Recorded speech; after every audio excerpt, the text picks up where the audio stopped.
2 million blooms. That's what we're going to talk about this morning. And Kacey and Stephanie Nelson are with me. Guys, good to see you. Thanks for having us. Good to meet you. Mm-hmm. And let's first just start off. What is 2 million blooms? Well, 2 Million Blooms is our honey company. We raise honeybees and produce honey and sell honey.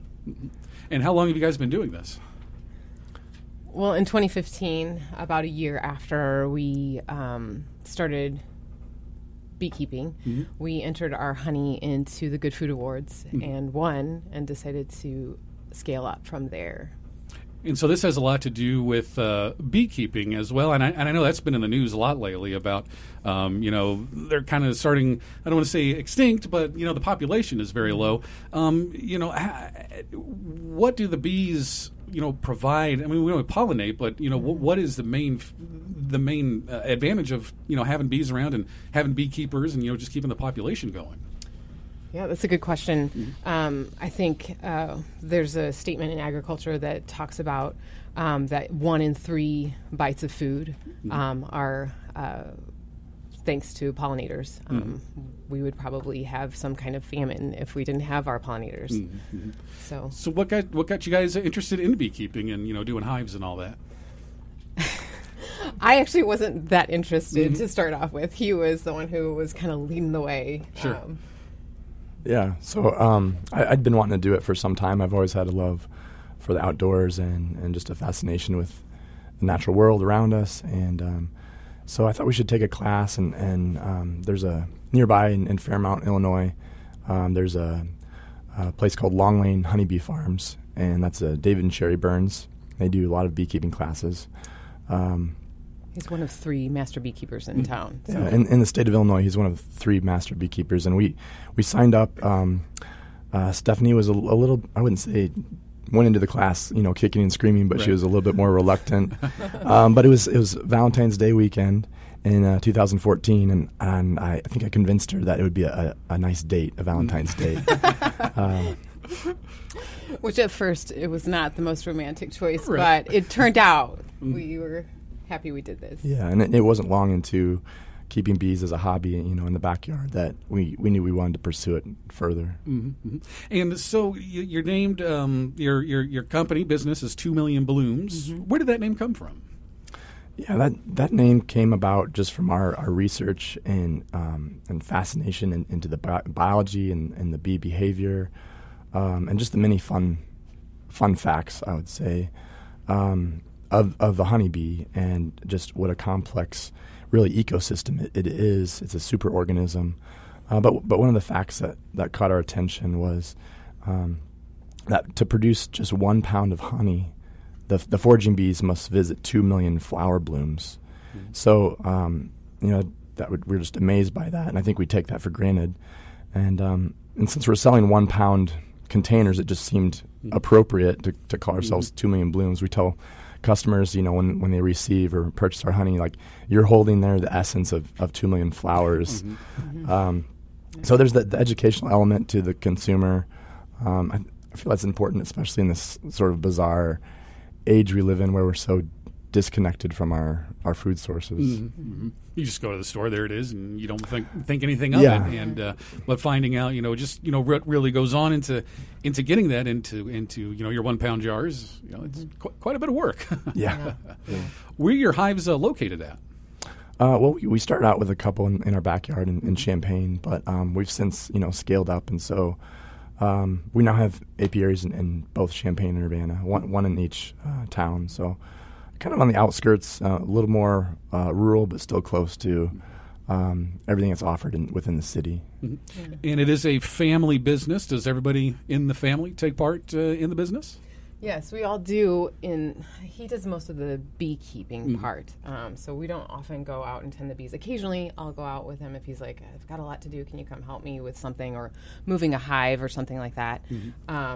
But the big part where we all participate is the harvesting. When we extract, his dad will come down and help pull the supers off, and we'll all be in our friend's big garage and extracting honey. So, now, how does that process work when you do harvesting? I've seen they take, it looks like a putty knife on the comb and they're scraping stuff off. How does that process work? Yeah, the first step is to remove the wax cappings that the bees will place over each cell, which is filled with honey. We do that with a uncapping plane, which is heated, and it just really quickly removes the wax capping. And then you throw it into what's called an extractor, which is essentially a centrifuge, which spins out the frames, and we have a big 20-frame extractor. It takes probably 20 minutes to extract 20 frames, and then you just remove them, load it back up again, do it again. So it's an all-day affair. Yeah. Talking with Kacey and Stephanie Nelson with 2 Million Blooms. How does this honey differ from the stuff we buy at the store, the grocery store? Good question. A lot of actually, with the movement towards better foods, there is more unheated, unfiltered honeys appearing in the stores. But a lot of the grocery stores sell honey that has been ultra filtered, ultra heated. So it's taking out all the eco stuff like the pollens and the florals, the flavors, and a lot of times it's cut with water or corn syrup, and so it's not quite the same. And a lot of people will say, "Well, I don't like honey," but it's because that's the kind of honey that they've had. They've not had real honey. And so all that processing, like you said, that just changes the flavor, and people really don't know the difference just because they've never had it before. Right, and also the health benefits that a lot of people claim they have with honey, with the pollens being removed, there's no longer the benefit. It's not there anymore. So what are the, you said the health benefits, what are that you can get from, your honey compared to the store-bought honey? What are some of those health benefits? Well, or is it just the natural ingredients that are in it? Yeah. So, actually, it's interesting. We were reading about from May Berenbaum's book, "Honey, I'm Homemade," and she was talking about the antioxidants that are in honey. There's 7 times more in some honeys than in any other sugar source. And so that's one of the benefits. There's also a lot of people claim that their allergies are benefited by the small doses of the pollens that they're allergic to. Those are, and then also we have a couple customers who they use our raw honey to make elderberry syrup, which is sort of a preventative concoction. Yeah. And can you use honey as a sugar substitute? I know sometimes people can't have sugar in their diet, but they still like a little sweet somewhere. It's a little more complicated because you have to really think about the ratios because honey to sugar ratios aren't exactly the same, and it affects the moisture content of your baked goods. So there's certain, I think it's 3/4 cup of honey to 1 cup of sugar, and then you'd want to add baking soda to kind of balance out the sweetness and the acidity and everything like that. So, if somebody's wanting to try out your 2 Million Blooms honey, where can we find it at? Yeah, there's a few places. The Land Connection Farmers Market in downtown Champaign. We're there every Tuesday, most every Tuesday throughout the summer. There might be a couple we miss, but also Prairie Fruits Farm and Creamery. They carry our product in their farm stand. They call it the Real Stand, along with a lot of other locally produced foods. And then online at 2millionblooms.com. And do you produce anything else other than honey, or is this is it? This is what we do? That's a good question. Our girls we're wanting them to start their own little businesses, and although Agnes's is just the honey straws, and so that's still honey, but Ingrid's, we've got a big wax melting tank, so we're hoping to make some lip balms with some of our wax products. Okay. And then also I currently make just scones, but I'm working on some granola. I want to have some honey in that granola, and then I've made some honey cookies before.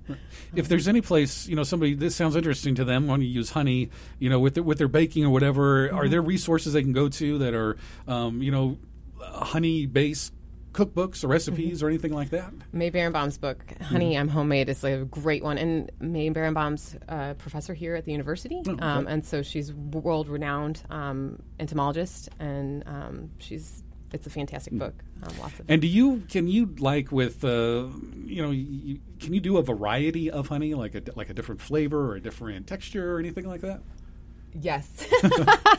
Actually, we brought some honey for you to taste if you wanted to. I don't know if we have time right now, but the spring honey has a really different flavor from our fall honeys. The spring, you're going to gather like the bees are going to collect more like your dandelions and your clovers and your trees, and in the fall it's going to be more your goldenrods.